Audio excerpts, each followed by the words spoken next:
દાદા દાદા એક સ્ટોરી સંભળાવો ને. આ છોકરાઓ, આજે હું તમને એક નાનકડા છોકરા અસગર વિશે એક નાનકડી સ્ટોરી સંભળાવીશ.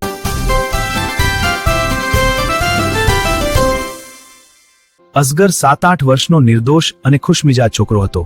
ઘરમાં તેની મસ્તીથી રોનક રહેતી હતી. હું બહાર જઈ રમવા જાઉં છું. અસગર, રોકાઈ જા. પણ મિત્રો રાહ જુએ છે. અસગર, પહેલા હોમવર્ક પૂરું કર, પછી આરામથી રમવા જજે. તું હંમેશા મને અટકાવે છે. તને શું છે? હું જઈશ રમવા. મોટા ભાઈ શાંત ઊભા રહ્યા. આ વાત તેમના પપ્પાએ સાંભળી લીધી. તેઓ ગુસ્સે નહોતા, પણ ખૂબ ગંભીર થઈ ગયા. બેટા, આપણો દીન ઇસ્લામ અમને શીખવે છે કે મોટાઓની ઇજ્જત કરવી જોઈએ. મોટા ભાઈને ક્યારે તુકારેથી ન બોલાવવું. પપ્પાની વાતો અસગરના દિલ સુધી પહોંચી. તેને પોતાની ભૂલનો અહેસાસ થયો. તેના મનમાં અફસોસ થયો. માફ કરજો ભાઈજાન, મારી ભૂલ થઈ ગઈ. કોઈ વાત નહીં અસગર.